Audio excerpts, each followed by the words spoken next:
Desde lo más profundo de las arenas del tiempo, una civilización resalta en la imaginación de los contemporáneos. Parece casi universal pensar en sus poderosas pirámides que resisten el paso del tiempo como ninguna otra estructura en tamaño y durabilidad. Hablamos del antiguo Egipto, una de las civilizaciones más longevas de nuestro pasado y con una originalidad y permanencia en nuestra imaginación. Acompáñenme a recorrer sus valles y desiertos, adentrarnos en sus secretos y conocer de manera condensada esta civilización más que fascinante. Esto es todo lo que debes saber sobre el antiguo Egipto. El territorio histórico de Egipto se extendía al noroeste de África. Al norte limita con el mar Mediterráneo, al oriente con el mar Rojo y el desierto arábigo, al sur hasta la primera catarata del río Nilo y al oeste con el desierto libio. Estas fronteras naturales le permitieron una defensa frente a los extranjeros, aunque, como veremos, esto no va a ser impenetrable y varias veces el imperio egipcio será invadido. Sumado a sus fronteras naturales, también está el desierto del Sahara, que se extiende por todo el norte de África. Rodeado por esta situación impenetrable, se encuentra el río Nilo, que nace en el corazón africano para después desembocar en las aguas del mar Mediterráneo al norte de Egipto. Estas aguas guardaban un secreto que, una vez que fue descubierto y controlado por el pueblo egipcio, los catapultó a convertirse en una de las civilizaciones fluviales más poderosas de la antigüedad. El secreto del que estamos hablando es que los desbordes del río Nilo se producen de manera periódica. Todos los años repite el mismo patrón. Una vez que desborda el río Nilo, cubre sus márgenes y luego de algunos meses se retira. Una vez que se retira, deja un producto llamado limo, que es el sedimento que fue recolectando a través de su recorrido aguas arriba.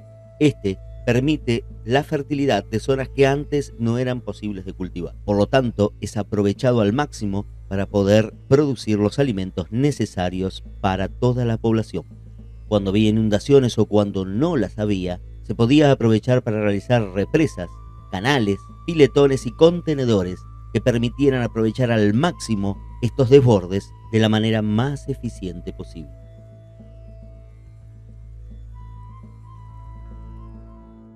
El gobierno de Egipto era una monarquía absoluta teocrática. Esto quiere decir que el rey o reina regente concentraba todo el poder, tenía un poder absoluto, pero a su vez era entendido en varios periodos de su historia como un dios viviente, por lo que el interés de los egipcios no solo debía basarse en la distribución de lo material, sino también en lo espiritual, aunque, como veremos, para los egipcios no había tal diferencia entre ambas esferas.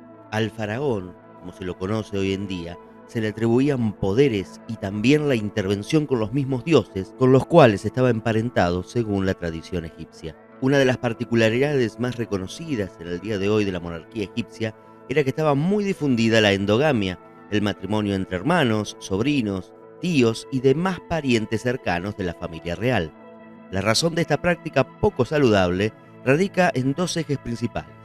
Por un lado, la creencia en su divinidad. Por lo tanto, para un dios no hay nada mejor que otro dios y por lo tanto mezclarse con el resto de los mortales se veía como algo decadente para la sangre divina. Pero también estaba una cuestión más técnica, más práctica, la misma concepción del poder hereditario. Mientras menos familias estuvieran vinculadas con los monarcas, más autonomía tendrían en sus decisiones y el control hereditario del poder para poder sucederlo quedaría dentro de la misma familia. Menos competidores, más estabilidad.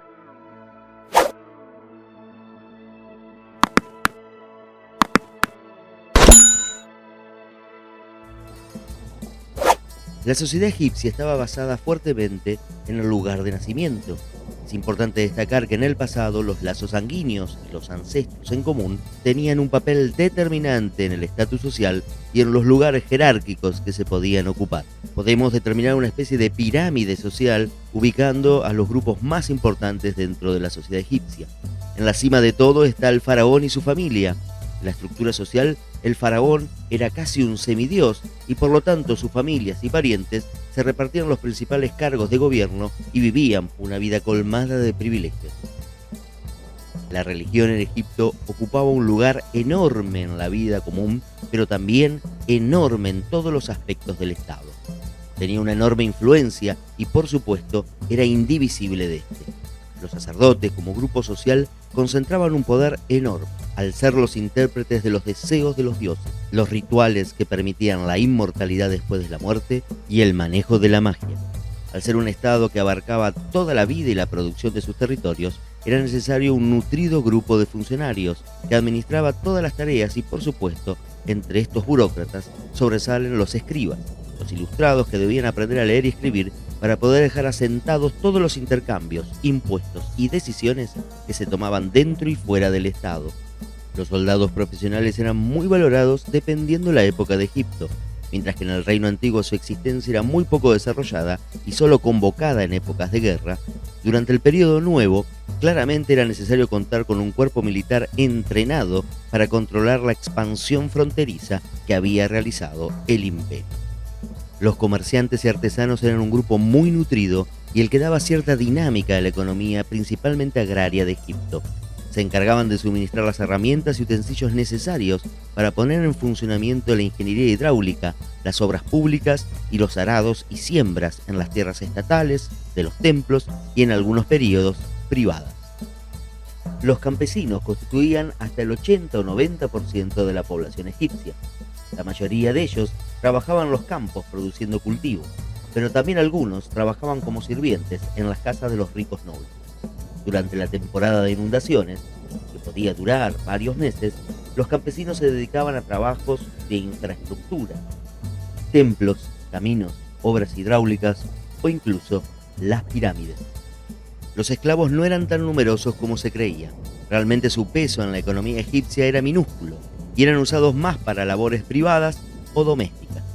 Estaban compuestos en su mayoría por extranjeros y muchos de ellos provenían de las guerras exteriores o las incursiones que habían sucedido en Egipto, pero también a través del comercio con sus vecinos. La historia del Antiguo Egipto es muy larga, por eso los historiadores la dividen en diferentes periodos que intentaremos abordar. El reino antiguo se conforma en el 3100 a.C. Sin embargo, antes de este periodo, Egipto también tenía historia. Egipto, como lo conocemos hoy, estaba fraccionado por diferentes ciudades-estado o pequeños reinos conocidos como nomos y estaban gobernadas por nomarcas. A través de cientos de años, alianzas y guerras fueron centralizando el poder en dos grandes reinos: el reino del Alto Egipto al sur, que abordaba una estrecha franja por todo el río Nilo, y el reino del Bajo Egipto en el delta del río Nilo, en una extensión mucho mayor, repleta de ciudades y tierras fértiles. Esta división llegó a su final en el 3100 a.C. con la figura del rey Mnemes, que unificó ambos reinos con la victoria del Alto Egipto y la unificación en un solo reino antiguo. La capital fue localizada en Menfis, la unión entre el Bajo y el Alto Egipto. El carácter divino y su poder absoluto se forman en la figura del faraón. Fue una época de gran prosperidad y un férreo control estatal que permitió crear grandes obras como las mencionadas pirámides de Egipto, esas enormes tumbas para los faraones. Sin embargo, luego de cientos de años de estabilidad, en el 2250 a.C. empieza el primer periodo intermedio. Fue un momento de desbordes donde se mezclaron incursiones extranjeras, dinastías paralelas y gobernantes regionales que desobedecían al poder central. Esta decadencia fue colapsando también la parte económica y duró prácticamente más de 200 años. Finalmente, en el 2025, vuelve la centralización del poder en el conocido como el período del Reino Medio, lo que permite finalmente a los faraones volver a concentrar el poder en su figura, pero sin embargo humanizándola. Deja de ser un dios viviente, aunque también sigue teniendo la anuencia de los dioses. Y aunque su figura, como ya dijimos, se humaniza, no deja de tener un poder absoluto. En 1785 a.C. comienza el segundo periodo intermedio que se extenderá hasta 1570 a.C. Durante este periodo, el norte de Egipto, el delta, será ocupado por pueblos extranjeros conocidos como Hicsos. No se tiene claro si eran un único pueblo o, como se supone, eran un conglomerado de estos que aprovecharon la debilidad egipcia para penetrar y obtener riquezas y tierras. Al sur, Egipto resistió, y luego de varios cientos de años, en 1570 a.C., logró expulsarlos de su territorio. Sin embargo, esto no quedó así, sino que siguieron avanzando los ejércitos egipcios y transformaron el reino en un imperio. Se extendieron por Siria y Palestina, y también al sur se extendieron por el territorio de Nubia. Esta expansión claramente respondió a las necesidades económicas de Egipto, que importaba materiales muy importantes para su desarrollo desde estas regiones. Se abre así un nuevo periodo, el Imperio Nuevo, que irá del 1570 a.C. hasta el 1070 a.C. Un momento de esplendor, una fuerte expansión económica, militar y de centralización del poder. Esta bonanza imperial se vio reflejada en el control de territorios nuevos y el enfrentamiento con otras superpotencias de la época, como el Imperio Hitita, que se enfrentaron varias veces por el control de Medio Oriente.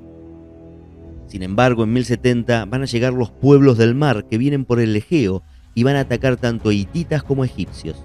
Estas diversas oleadas e incursiones destruirán el orden establecido y provocarán el retroceso de Egipto imperial a sus fronteras y la caída del Imperio Hitita. Sin embargo, el poder central tambaleará y ocupará el trono tanto extranjeros como gobernantes locales. Este período se conoce como el tercer período intermedio. Sin embargo, este período no terminará con una reunificación como las conocíamos. Empezará el período conocido como período tardío, entre el 712 y el 332 a.C. Durante este momento, el esplendor y la independencia de Egipto no se restablecerán. Estará dominada por potencias extranjeras, desde los libios, nubios y persas, hasta que finalmente, en el 332, con Alejandro Magno, llega la invasión y ocupación de los griegos y el comienzo de la era tolemaica.